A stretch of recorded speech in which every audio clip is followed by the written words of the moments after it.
Bonjour à vous les amis de Dieu, les amis de l'abondance divine. Le choc de la foi justificatrice, la foi vivante en question, le scandale de la vérité divine, la vérité libératrice en question. Nous voici au 7e jour, 7e verset. 7e verset que nous avons d'une manière ou d'une autre commencé hier. Parce que cela semblait nécessaire. Qu'est-ce que le verset 7 dit? Jésus dit aux servants. Autre traduction. Jésus dit aux serviteurs. On ne va pas rentrer dans les débats qu'ils ont faits avant d'arrêter ça. Mais que les uns préfèrent servants, que les autres préfèrent serviteurs, vous comprenez, dans les débats internes, dans les débats de la critique interne, on l'appelle, c'est pas chose facile. Mais nous attirons tout simplement l'attention de ceux qui veulent entendre. Ce n'est pas seulement des synonymes vagues. Il y a des nuances. Et c'est bien pourquoi d'autres traditions préfèrent. Et Jésus leur dit, vous comprenez? Vous comprenez? Et Jésus leur dit, avec leur, c'est tout. En fait, tout débat de nuances entre servants et serviteurs. Et c'est pourquoi nous vous disons toujours, c'est une affaire de signes, c'est une affaire de symboles. Ce sont des réalités qui cachent des vérités à découvrir, que nous sommes en train de découvrir avec vous. Ce n'est pas forcément de l'histoire. C'est pas forcément de l'histoire. C'est vrai, l'histoire, c'est le récit des événements passés, dit-on, mais il y a des récits qui ne sont pas historiques, mais qui sont plus vrais que l'histoire. Parce qu'ayant gardé la vérité divine, la vérité de la foi. Si c'est l'histoire, si c'est le récit des événements passés, on n'aurait pas besoin de foi. Ou du moins, pas de la même foi. Parce que c'est récit. Et c'est un fait. On ne doute pas d'un fait. On n'a donc pas besoin de foi. Ou du moins, pas de la même foi, nous venons de le dire. Mais nous sommes dans les signes et les symboles. C'est capital. C'est très important. Parce que si nous ne comprenons pas ça, si nous ne cherchons pas à comprendre ça, nous ratons beaucoup de choses. Jésus dit aux serviteurs, Jésus dit aux servants, et Jésus leur dit, c'est bon? Remplissez d'eau ces vases. Ceux qui avons parlé de vases ont utilisé vases. LS, par exemple, lui parle de vase. Les autres parlent de jarre. Jarre de pierre, vase de pierre. Dans tous les cas, c'est de pierre. Mais ça signifie ce que ça signifie. Ce n'est pas vase d'argile. Ce n'est pas jarre d'argile. Jarre de pierre. Jarre de pierre. Qu'ils vous souviennent. La pierre, c'est la pierre. L'argile, c'est l'argile. Vase de pierre. Jarre de pierre. Pierre, pierre. Imaginez-vous quelque chose. Entrez dans votre laboratoire. Mais pourquoi pas d'argile? Mais pourquoi pas vase d'argile? Pourquoi pas jarre d'argile? Vase de pierre? Pourquoi cette précision? Ça ne se cassera jamais ou presque jamais. C'est plus précieux. Le choix des éléments n'est pas fait au hasard. Non. Vase de pierre. Remplissez d'eau. Remplissez d'eau. Et nous avons commencé par le dire. L'eau, c'est la vie. L'eau, c'est l'esprit. L'eau, c'est la vie. L'eau, c'est l'esprit. Avec l'eau, tu te laves. Tu rends propre tout ce que tu as. Ton corps, tes plats. Tu laves la vaisselle avec. Tes pagnes, tes vêtements. C'est rien du tout. Mais tout ça doit vous conduire au baptême. C'est ça, c'est avec ça que tu laves aussi ton âme. Que tu sanctifies ton âme, que tu purifies ton âme. Qu'il te souvienne, toi. Avec la question de Nicodème, on lui dit, faut te renaître. Faut renaître. Faut renaître. Comment renaître? Moi, rentrer dans le ventre de ma mère, qu'est-ce que tu dis là? Ou bien tu te trompes de mots. Renaître, j'ai dit. De l'eau et de l'esprit. J'ai dit tout à l'heure, nous avons dit tout à l'heure, l'eau c'est le signe de l'esprit. De l'eau et de l'esprit. Vous croyez que ce sont deux choses différentes? Quand on va mettre l'eau sur ta tête, l'esprit descendra. Là aussi, c'est ça. Il ne s'agit pas de deux réalités. Il s'agit d'une réalité fondamentale que l'humain doit voir en deux systèmes.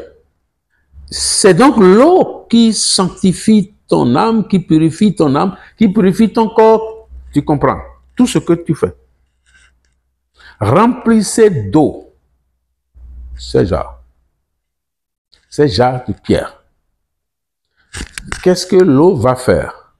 Il y a la malédiction, des chemises de malédiction, des pantalons de malédiction, des robes de malédiction, des cœurs maudits, des yeux maudits, des têtes maudites, des familles maudites, des mariés maudits. L'eau va laver tout ça. Nous sommes dans les signes, nous sommes dans les symboles. Ne prenez pas les noces de Canaan comme à Godoudou. Non, mais ce serait idiot, complètement idiot. Entrons en nous-mêmes. Remplissons d'eau. Vous voyez l'opportunité, la nouvelle opportunité saisie par le Christ. Et la suite dit,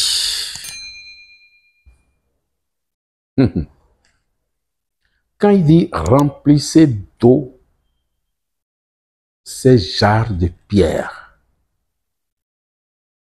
Avec la pierre, on comprend déjà que ça ne finira pas. Ça ne s'épuisera pas. Non.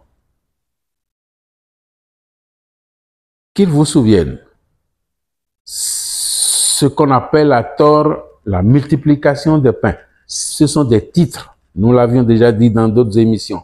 Ce sont des titres. Jésus n'a jamais dit ça. Et à l'intérieur du texte, il n'y a jamais le mot multiplication.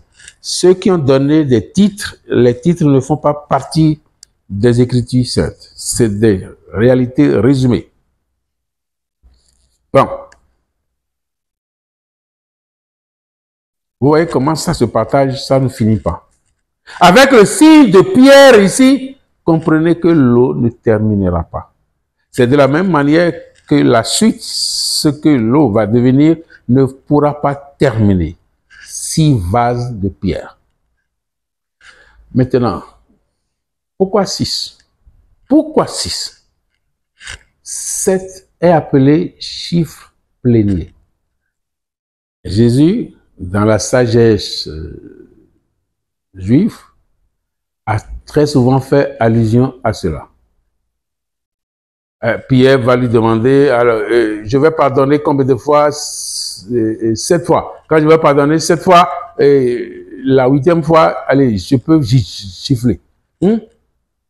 Le sage lui dit, non, je n'ai pas dit 7 fois. J'ai dit 7 fois 77 fois. Voilà. D'accord? Et donc, c'est ce qu'on appelle chiffre plénier. 3 chiffres parfaits. Maintenant, 6, ça fait le chiffre plénier moins 1. 6 jars. Ça ne pouvait pas être 7. Parce que si c'était 7, c'est déjà plein. C'est déjà la plénitude. Ce serait déjà la plénitude. On ne pourra plus rien faire. Il faut que ça soit quand même vide pour que Dieu complète. On dit la nature a horreur du vide. Là, 6 jars, ça montre que nous avons besoin de Dieu. Les 6 sont en train de dire, nous avons besoin de Dieu. Nous avons besoin de la grâce. Nous avons besoin de la grâce suffisante. Nous avons besoin de la grâce surabondante. Voilà. 6 ici. Ça fait appel à la demande de la mère. Ils n'ont pas de vin. Ils n'ont pas de vin. C'est vide. C'est vide. C'est vide. Oh, la nature a horreur du vide. C'est vide. C'est 6. Donc, le nombre 6 est en train de dire aussi que c'est vide. Pas seulement des jarres vides, pas seulement des vases vides, mais le chiffre explique la vacuité de la situation. La faiblesse totale explique l'insuffisance totale. Et pourquoi pas la malédiction que la mère de Jésus voulait remédier. 6 jars. Il va ordonner, remplissez d'eau ces vases de pierre. On l'a dit. Et le texte continue. Ils les remplirent jusqu'au bord. Vous croyez que ceux qui ont écrit, ceux qui sont inspirés, ils ne veulent pas en train de dire quelque chose? Remplissez d'eau ces jarres. Il les remplit. Remplir, c'est remplir. Si on ne précise pas, remplir, c'est remplir. C'est jusqu'au bord. Parce que si ce n'était pas jusqu'au bord, ce serait rempli à moitié, rempli aux 3/4, rempli aux 4/5, rempli aux 9/8. Remplir, c'est remplir. Mais s'il est nécessaire d'ajouter jusqu'au bord, on te prévient, toi qui nous écoutes, on te prévient. Tu as de la surabondance en toi. Te souviens-tu de ton torrent? Te souviens-tu de ton torrent financier? De la même manière, tu as toutes les grâces. Ma grâce te suffit. N'oublie pas ça. Ça, c'est Dieu qui parle. Ma grâce te suffit. Ma puissance donne toute sa mesure dans la faiblesse. Toute sa mesure. Ma puissance, c'est Dieu qui parle. Pour répondre à la faiblesse de celui qui lui demande. Ma grâce te suffit. Fais-nous tcheko pewe. Est avec toi. Mon amour est avec toi. Ma personne est avec toi. Ma présence est avec toi. Ma présence est en toi. Ça te suffit. Ma grâce te suffit. Ma puissance donne toute sa mesure dans la faiblesse. Et quelle est la mesure de Dieu? La mesure de Dieu est la mesure sans mesure. La mesure de Dieu est la mesure sans mesure. Ma grâce te suffit. D'autres traductions vont dire Ma grâce te suffit. Ma puissance se déploie étonnamment dans la faiblesse. Ma puissance se déploie étonnamment dans la faiblesse. Vous voyez, ces versets, il ne faut pas les lire à la volée. Si vous vous aimez, si nous nous aimons, prenons un peu plus conscience quand on lit ces paroles. Allons rechercher ce que Dieu veut nous dire. Ceux qui ont écrit, ceux qui ont été inspirés, qu'est-ce qu'ils nous veulent? Qu'est-ce que chaque mot est en train de cacher?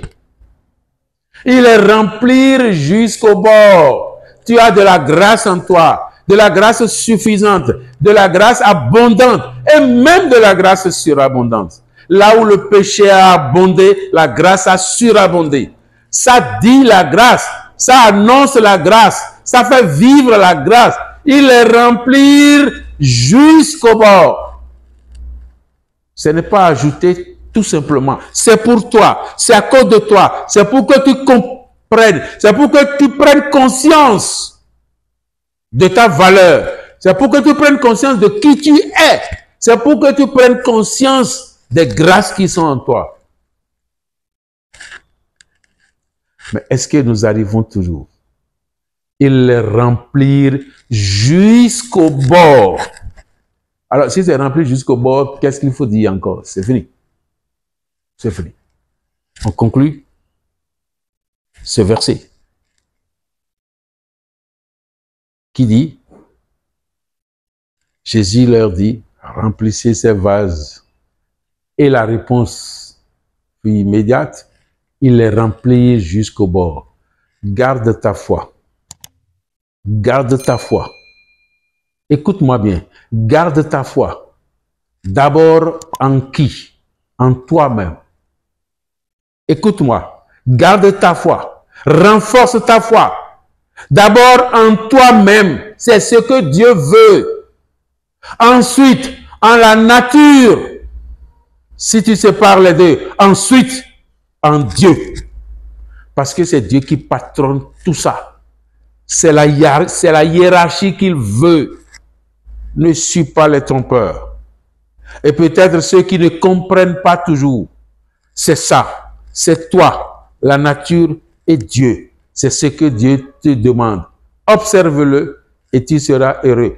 La foi du Christ scandalisateur, le Christ de la foi agissante, la vérité de la foi en la vérité, comprenne qui pourra.